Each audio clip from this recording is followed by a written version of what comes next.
তরুণ শিশু কিশোর হত্যা করেছেন তিনি টিকে থাকার জন্য, ক্ষমতার জন্য। অনেক রিক্সাওয়ালাকে হত্যা করেছেন, প্রায় ৯৭ জন শ্রমিককে হত্যা করেছেন। আর আবু সাইদ, মুগ্ধ, আহনাফ, কত ছাত্রদেরকে যে তিনি হত্যা করেছেন শুধুমাত্র তার গদি রক্ষা করার জন্য। কিন্তু জনগণের শক্তি যখন নেমে আসে আল্লাহর তরফ থেকে, তখন কোনো ট্যাঙ্ক, কামান, রাইফেল, গুলি কোনো কিছুই জনগণের ধেয়ে আসা শক্তির কাছে টিকতে পারে না। শেখ হাসিনাও সেটা টিকে। তাই আজকে যারা জনগণের রক্তদানের মধ্যে দিয়ে মানুষের শুভদিন প্রত্যাশায় যে সরকার হয়েছে অন্তর্বর্তীকালীন সরকার, সেই সরকারকে এইসব বিষয়গুলি আপনার চিন্তা করতে হবে। তাদের মধ্যে যেন কোনো স্বৈরাচারের বৈশিষ্ট্য না আসে। একটি সরকার যখন জনগণের সমর্থিত হবে, সেই সরকারের বিরুদ্ধে সমালোচনা হবে, তীব্র সমালোচনা। যে সরকার সেই সমালোচনা সহ্য করতে পারবে সেই সরকার হবে সফল সরকার, সেটাই হবে গণতান্ত্রিক সরকার। জনগণ ১৭ বছর ধরে ভোট দিতে পারেনি। জনগণের পক্ষ থেকে দাবি যে কবে অবাধ সুষ্ঠু নির্বাচন হবে, কিন্তু এই সরকার ওই ডেটটা দিতে নারাজ। বহুদিন বলার পর মাস বলেছেন ডিসেম্বর, কিন্তু সরকার তো তারিখও বলতে পারে যে অত তারিখ বা অত তারিখের মধ্যে। কেন বলে? কিসের সংস্কার করবে? সংস্কার তো চলমান প্রক্রিয়া। আপনারা একটা আইনের সংস্কারগুলো আইনে পরিণত করবে কে? নির্বাচিত পার্লামেন্ট। ওটা যদি আইন করতে হয়, ওটা যদি সংবিধানে সন্নিবেশিত করতে হয়, তাহলে তো করবে একটা নির্বাচিত পার্লামেন্ট। তাই সবার আগে আপনার জাতীয় সংসদ নির্বাচন হতে হবে। আগে জনগণের ক্ষমতা জনগণকে ফেরত দেয়, তারপরে না সবকিছু। এই জন্যই আপনাদেরকে একটা ব্যাপক আন্দোলনের মধ্যে দিয়ে, রক্তক্ষয়ী আন্দোলনের মধ্যে দিয়ে ডক্টর ইউনূস সাহেবের মতো একজন আন্তর্জাতিক সম্মানিত মানুষ আজকে সরকার প্রধান হয়েছে। তার কাছ থেকে মানুষ সবসময় ইতিবাচক সমস্ত কিছু আশা করে। আমার মনে হয় যে অন্তর্বর্তীকালীন সরকারের ভিতরেও কিছু বিএনপি বিদ্বেষী উপদেষ্টা রয়েছে।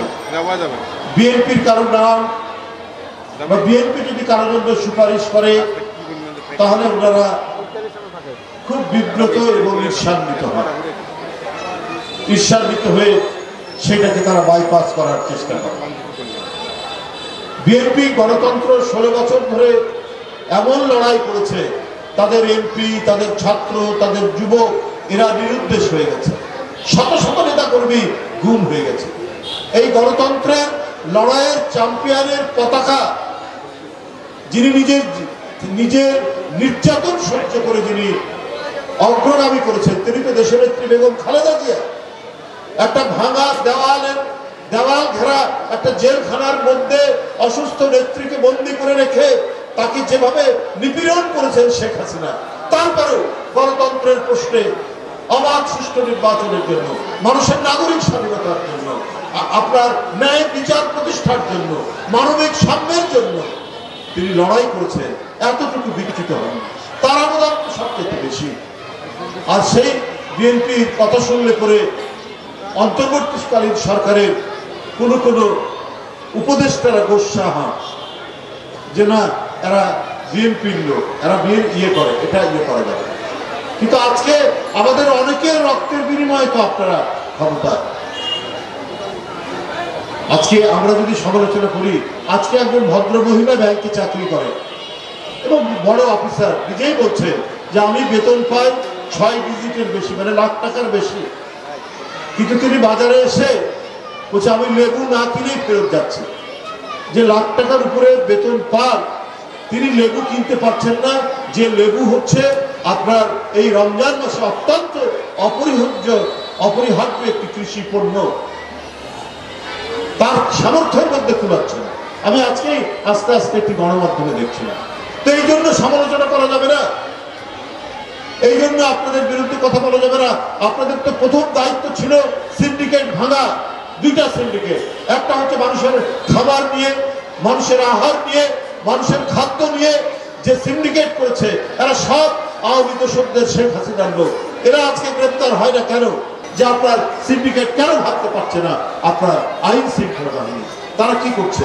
আজকে হোম মিনিস্টারের যে গ্রামের বাড়ি সিরাজদি খান, মুন্সিগঞ্জ জেলার একটি থানা, সেখানে মার্ডার হচ্ছে একটার পর একটা। স্বরাষ্ট্র উপদেষ্টা ভদ্রলোক মানুষ, ভালো মানুষ, সৎ মানুষ, সবই ঠিক আছে, কিন্তু উনার যে পুলিশ, উনার যে আইন শৃঙ্খলা বাহিনী, তারা ঠিক মতো কাজ করছে না।